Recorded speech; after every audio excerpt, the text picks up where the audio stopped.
Hello, friends. Welcome to Pod Maverick After Dark. I'm Kirk Henderson, editor-in-chief over at MavsMoneyball.com, joined as always by my co-editor and friend, Josh Bowe. Josh, how you doing tonight? I'm doing pretty good. How about you? You holding up okay? I'm tired. Not too tired. Not as tired as I look or feel. Like, I don't really understand the justification for how tired I feel at the moment when my wife has been doing more of the work than me. But me and the Mavericks share something in common where we're a little more tired than we ought to be, considering the sort of what's been going on in both basketball and then in my life. And so the Mavericks fell tonight to the Toronto Raptors at home, 127-116. The Raptors, barring a game they played against the Bucks the other day, have really had a putrid offense. And there's so many places we could talk about this game from. And I don't like, I'm tired enough to where I'm almost in excuse making mode for these Mavericks. But that was a really frustrating game to watch. And I'm struggling to sort of contextualize what things are worth being frustrated about. Does that make any sense? Yeah, for sure. I mean, they're 6-2, so you don't want to say the Right. sky is falling after one loss. That's but I exactly guess right. Yeah. So I guess the thing is, it's the defense, and specifically the paint defense. It's been a problem every game. That's the thing. It's been bad all season, and it was bad again tonight. They allowed Toronto to score 72 points in the paint. For some context, last season, because it's still too early in the season for me to use this season. So for last They need about season, 20 games, yeah. Yeah. So for last season, Memphis led the league in points in the paint per game at 57.7. 15th was Washington at 51.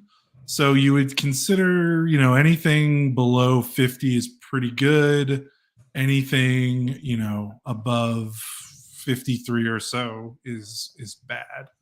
And the first two games of the season, the Mavericks held the Spurs to 46 points in the paint, and then the Nets to 42 points in the paint.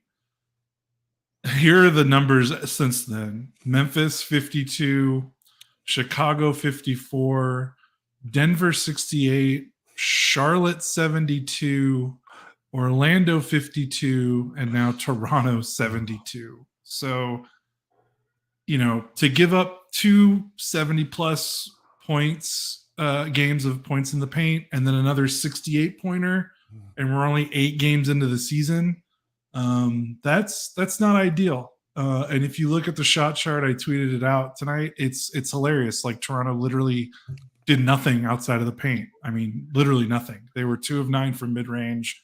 They were 11 of 33 from 3.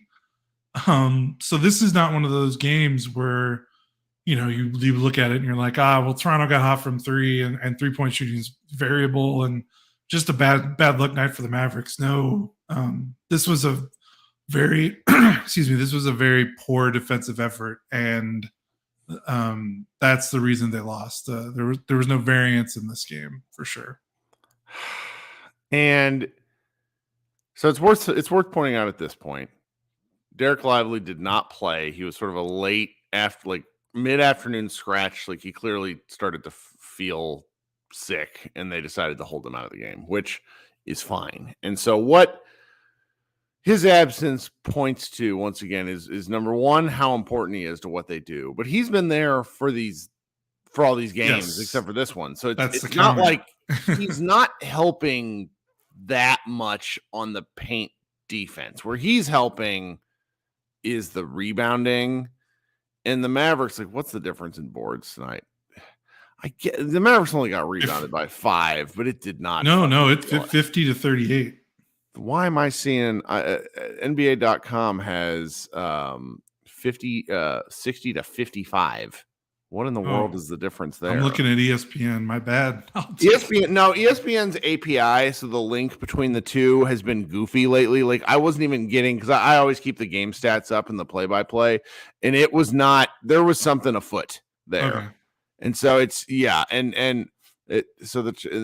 says the Toronto Raptors had 50 rebounds and the Mavericks had 38. Yes, I don't know well, either way, both of them have the Raptors with 15 offensive rebounds, and that's where Lively would have helped sort of clean up some of the mess there. And that's not to say we think Lively is like a bad paint defender or anything. It's because I don't even know where to begin with how bad this perimeter defense has been, because the person who I want to talk about is not the primary culprit. I'm not even really sure what to like, where to sort of consider, because it's like, all right, you go from the basis point of, if you're going to start Kyrie Irving and Luka Dončić, you have to understand that you're at a disadvantage defensively already. Doesn't matter how hard they try. It's neither is particularly good at it, though they can buckle down for a series of possessions. I think Derrick Jones Jr. has done okay. I think Grant Williams has done okay. But then, no Lively, and I watch these guys closeouts and how badly they get beat at the point of attack. And you could just go through the lineup tonight. Luka got embarrassed a few times. Like there was some Dennis Schroeder layups in the second half. I'm like, come on, man. Like I get. OG had a dunk on the baseline when he did a really bad gamble on a steal. And here's where we point out that this was the Mavericks' 3rd game in 4 nights. I think that is of value. It is only the 8th game of the season, but they played in Dallas Sunday, traveled to Orlando, played a game less than 23 hours after the start time of the previous game. Then they fly back home. They probably have a day to rest. They looked off kilter from the get-go, and they never really turned it on. But that feels like excuse making for a team that there's not a single guy that you go through this and you're like, oh, that person's capable of making a decent defensive stop tonight. And that's not every night, because I think Grant Williams can do pretty well some nights. I think Josh Green can do pretty well some nights. But there's just some really I don't really know how to talk about it without sounding like a huge asshole. Well, this is just first off, this is a bad matchup. Toronto, they're big and long. Yeah. And they're bigger. Orlando's also a pretty big and long team, but Toronto's bigger. And also, like Pascal Siakam is a better post player than anything Orlando has. So Orlando wasn't really able to capitalize as much on it because they've got Franz Wagner and they've got Paulo Banchero, who are some big forwards that can score. But those guys like to face up and drive. Mm-hmm. They don't necessarily like to back you down. And we saw Scotty Barnes. We saw Pascal. We even saw OG do it a little bit. Just continuously back down a smaller defender that they had. I mean, Pascal is how tall? I mean, he's almost 6'10", right? I mean, he's like 6'8" with a really long wingspan. Grant Williams is 6'6". He just backed him down and shot right over him. I mean, there just wasn't much the Mavericks could do in those scenarios besides double, and I don't think they felt too comfortable doubling. Toronto's shot chart is hilarious because, again, everything they did was at the rim and in the paint. Siakam was 6 of 7 at the rim and 9 of 10 in the paint outside the restricted area. Like, just a dominant performance because he never really went against someone bigger than him. Eventually, the Mavericks went to Maxey, and I think and they had Powell a couple times, but it just didn't really matter. I think this is where Maxey, just not being the same player he was 2 or 3 years ago, it really hurts. And of course, this is a game where he's coming back He hasn't played in a few games with a dislocated toe, so who knows how well he was feeling tonight.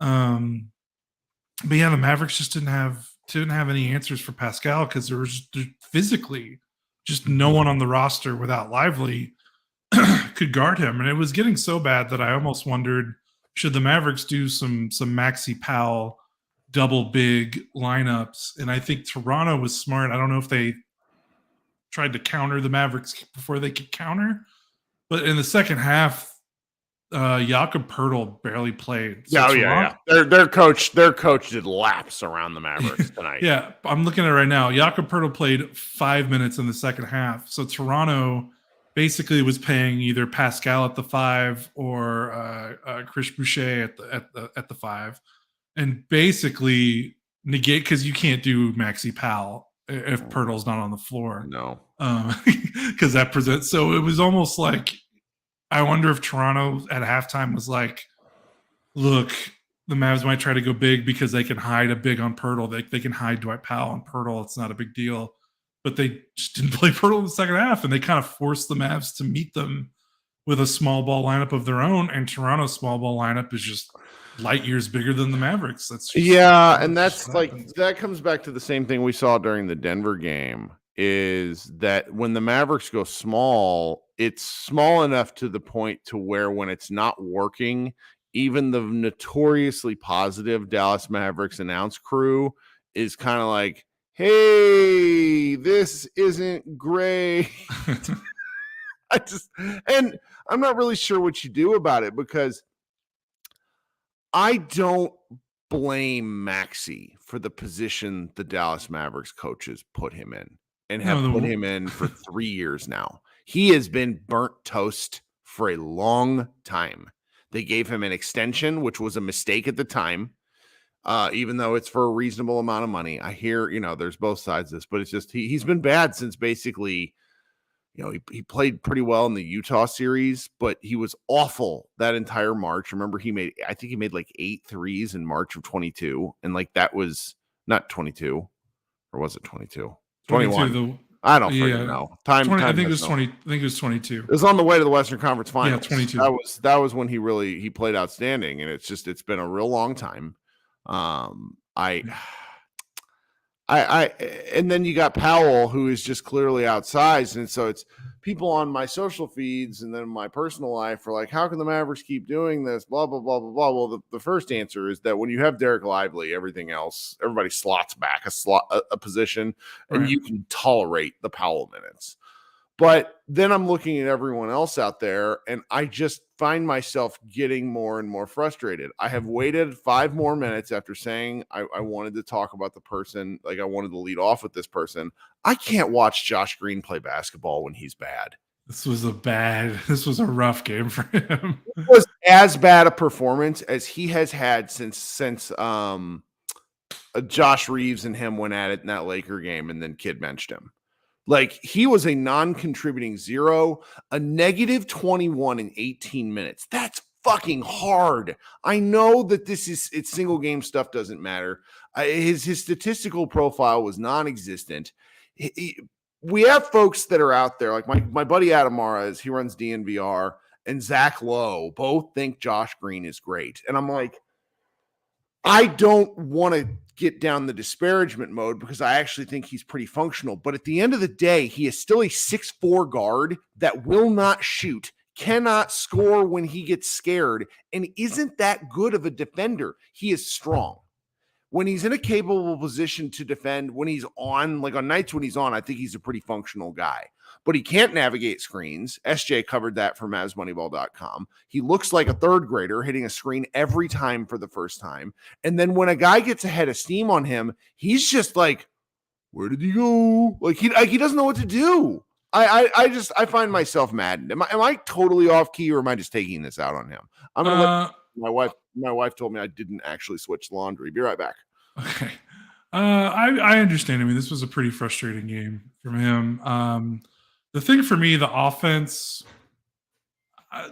stuff doesn't bother me too much because he's just never like those games where he had those huge explosive 20-point nights. I didn't really felt like that was like a realistic expectation for him, and I felt like that might have thrown things out of whack, considering his role was going to change whenever with next season. Considering Luka and Kyrie and the depth changes they made, he just never was going to touch the ball as much as he touched it at times last season. So I kind of give him a little bit of a pass on the offensive side. But we're in year 4, and his defense is still kind of that sporadic, youthful energy that doesn't seem concentrated enough that you'd like to see from a player who's now been in the league for a couple of years. He's obviously still super young. Obviously, he had COVID kill his college season, kill his rookie season. He's gonna figure it out. I really do think that, because the tools are there. It's just they need him now. Right. That's exactly right. And it is a little frustrating to see going from year 3 to year 4. I'm not seeing it on the screen. I'm not seeing it on the film. Like, has he had a good game the defensive improvement? Has he had a good game yet? Yes, he has. He's had okay. Which one? Oh, let me pull it up. Now you got me on the spot. Sorry. No, you're okay. He had. Oh, where is it? I need to find his game. Friend of the. I'll filibuster for a second. Friend of the show, no, I got it. Franco D Magazine made the case that he played a very good game against Denver, and I think there's a case for that. I just found myself not caring because the Mavericks lost by double digits and never looked in the game. Yeah, and if you want to throw that away, I mean, he had 12 points. He had a decent game against Memphis, 12 points on 10 shots. Okay.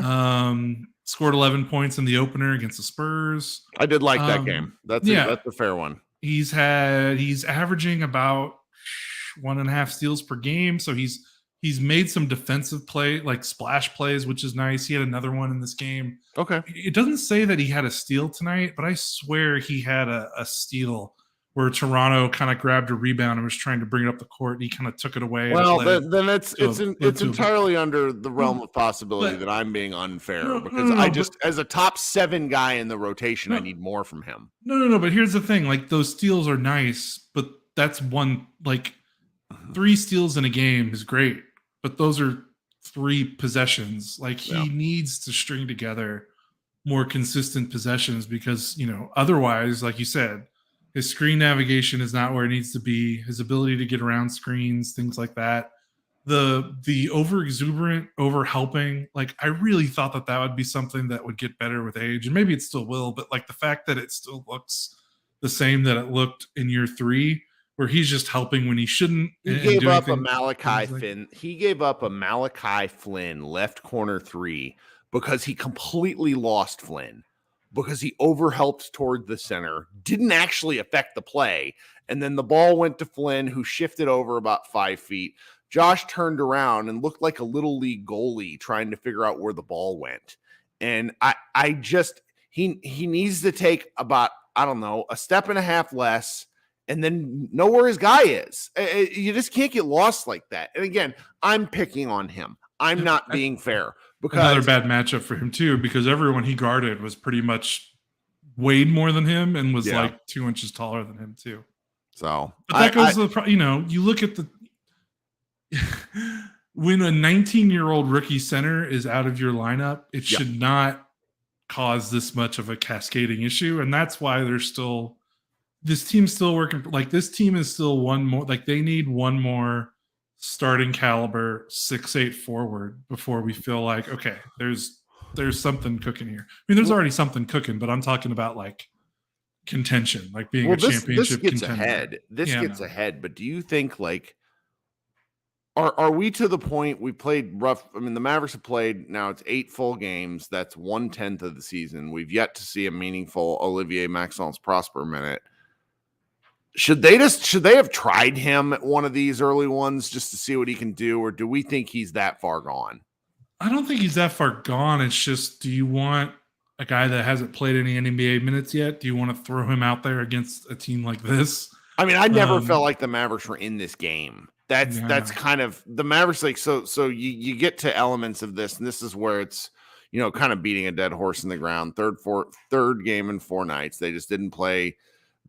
You could go through most of the roster. I thought Kyrie Irving had meaningful moments, but his 22 points, 4 rebounds, 5 assists, I'm still wondering if he's just not particularly comfortable with his foot, because there's just too many times when he's out there kind of standing by himself. But him and Derek Jones might have been the only players that I thought really had good games, I guess, if you could qualify it as such. Everybody else was either I'm ambivalent about or I thought played pretty poorly.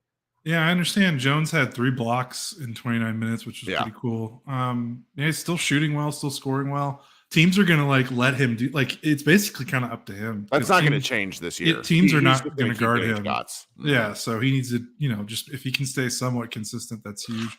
The Kyrie thing was interesting because he shot the ball a little bit better. He kind of faded in the second half. I really wanted him to be more assertive throughout this game. Yeah. There was a stretch, I think it was in the first half, where Luka was off and he was on, and you would think, okay, it's the Kyrie show. That's kind of the point. He needs to run the offense so Luka can get a blow, can get some minutes.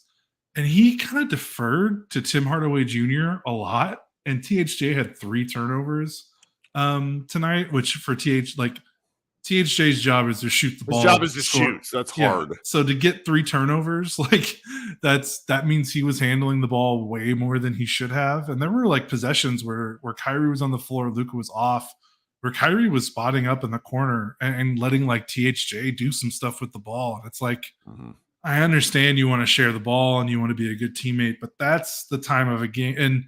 And that's kind of the area of the game where kind of there was started to be some slippage because they got off to a good start.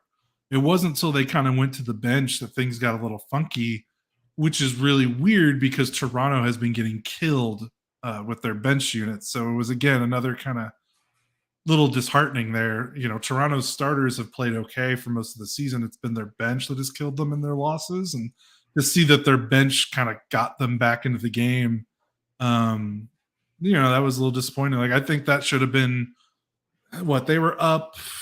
They had kind of a 5, 6, 7 point lead occasionally throughout the first quarter, I think. And I think that second quarter when Luka was off, Kyrie was on, you got some bench players in the game. Ideally, that's when you want Kyrie to kind of step on the throat, so to speak, and dominate the game. Then Luka comes back in and you're just rolling from there. But that actually allows a pretty good pivot point. Brian in the chat is very unhappy with Luka's level of play, and we tend to just sort of naturally, I tend to either be unbelievably frustrated with Luka, or I pull back and don't really want to talk about him at all because I don't know how. You go look at the guy's lines, and he just night after night he puts up these incredible numbers. But tonight's night was his numbers were bull. 31 points, 8 assists, 7 rebounds, 4 steals, and a block. He only had 4 turnovers, but he was 11 of 26 from the field. He forced a ton of shots that shouldn't have even gone up, and was incredibly frustrated by the length and also by the calls. And guy, I don't know, maybe it's because I had a really rough parenting night with my 7-year-old, but I'm just fucking grow up. Stop. He's too good to do this stuff. And it's Kyrie was getting things going in the fourth, and then they come back in, and the Mavs defense, of which he is a part, is getting burned left and right. I'm just guys, can we stop? Can these just stop? I'm at this point, you're getting very tired, cranky Kirk, because I understand how good Luka is. I'm not being an idiot. I am being an idiot, but I understand how good Kyrie is. It's I'm tired of seeing the same stuff. I'm tired of it. Shit happens. You're not going to get calls every night. Don't let it affect your play. Yeah. There's definitely, those first 3 games where he looked like God, basically. Mm-hmm. Since the Memphis game, I'm glad you're talking about this. Yeah, so since the Memphis game, here's his overall field goal percentage shooting. I'm just going to round where applicable. 31% against the Bulls, 46 against the Nuggets, 42% against the Hornets, 53 against Orlando, 42% against Toronto. And here are the turnovers, he is on a turnover spree right now. So he had 0 in that Nets game when I was okay, cool. Since the Nets game, 6 and these are all turnovers, 6 against Memphis, 6 against Chicago, 9 against Denver, 4 against Charlotte, 6 against Orlando, 4 against Toronto. 4 is not horrible, but when he's sandwiching these 4s around 6s and 9s, he's been a little loose with the ball. His turn. What's his career? His career turnovers per game is 4. So it's not. He's not But that like far tonight, I off it, feel but like he he's had a lot. averaging. Yeah, he's averaging a career high turnovers per game right now at 5, and his usage has actually gone down a little bit. So I would imagine if you want to filibuster for a second, his turnover percentage is probably the highest of his career so far. Yeah. I mean, he had. I'm looking at this now because I remember through the first 3 games he only had 10 turnovers, but that's kind of confused and masked by the fact that he had 0 in that Brooklyn game. Someone on Twitter, sorry, I can't remember the name, basically said that the pace is part of Luka's problem, and I do not agree. I do not think it is pace. I think he is playing sloppy. And it feels insane to be like the guy averaging 32, 10, and 9 is playing sloppy. But you watch a game like tonight, and I don't know how you come to any other conclusion. They're still winning, but the third quarter, or I'm sorry, it was the third quarter where they had a chance to make a run. My aunt is staying with us here, and she doesn't know anything about basketball. She's from St. Louis, and she's watching the game with us. And about like at one point, she goes, "That guy needs to pass the ball. What is he doing?" And it was just Luka trying to will a shot in, and it's just. If he's the engine, if he's going to be the one to cook, and Kyrie's going to be much more of a B option than a 1A, then Luka can't really afford to have too many nights like tonight. Yeah, I think so too. Actually, shockingly, his percentage of team turnovers, so turnover percentage, he's at 48.1.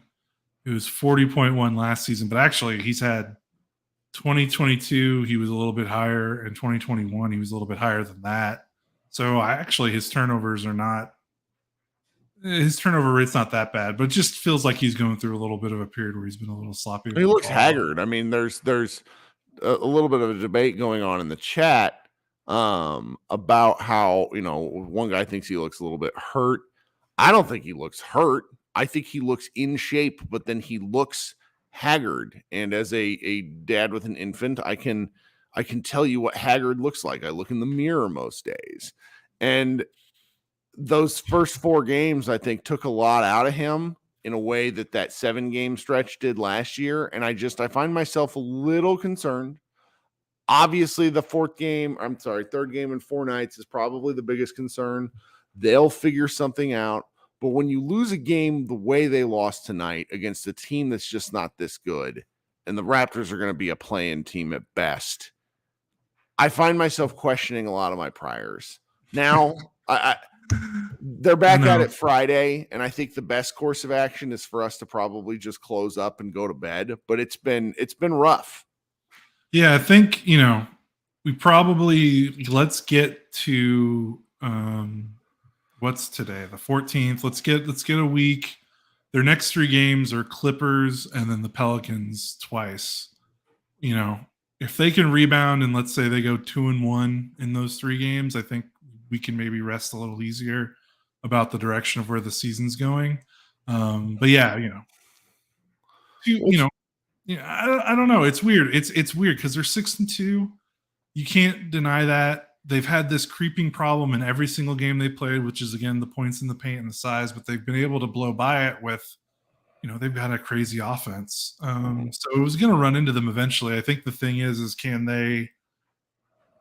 how do they rebound from that? Because this is probably the first quote unquote bad loss of the season. Like the Denver loss wasn't fun, but you can, Denver is a juggernaut. To lose by 9 or 11 to Denver in Denver is not the worst result in the world. So I think this is the first time maybe Kid will be getting on to this is probably the first time I wonder if they're really angry about a result of the game, and we'll see how they kind of channel that. Hopefully Lively gets back on the floor. But yeah, I mean, look, when you play a 6'6" power forward, you're going to run into games like this. There's just going to, yeah. I think you're right. All right. No one take me seriously. I'm tired. The Mavs are tired. I just want to say, I don't think you were being, you were passionate tonight because this game was frustrating, but I don't think, this was you used a phrase last year all the time. You would describe a game as dog water, and that's what this game was. Just like ugh. Yeah, it never felt great after that first quarter for sure. So yeah. Oh, brother. All right, here's the deal, guys. I'm not going to do another live show tonight. I go back to work tomorrow. Real crisp 5 days of paternity. It's really neat. We'll do on Friday. I'm too crabby. I'm not going to do a good job. I don't want to say anything that'll get me in trouble. And when I feel like this, I will. So here's what I'd like you to do. Head over to MavsMoneyball.com. If you've not checked out any of the posts we had. So yesterday, because of an election day, I mean, it was election day for certain states. The NBA didn't have any games again. And we threw up 4 articles. I thought they were really good. And then we got the recap and things like that today that are going to be going up shortly. Just lots of good Mavs content. I'll be back on my horse of ridiculousness probably by Friday. I might have to take every recap because the Mavericks have only one game. Like they win all the games where I write about them. So that's the conclusion. That I am the person. No, I'm just kidding. If I forgot to do the call to action, if you could subscribe, like the show, that sort of thing, I'd really appreciate it. We'll be back on Friday, and until then, everybody have a good rest of the week. We'll talk soon. Bye, guys.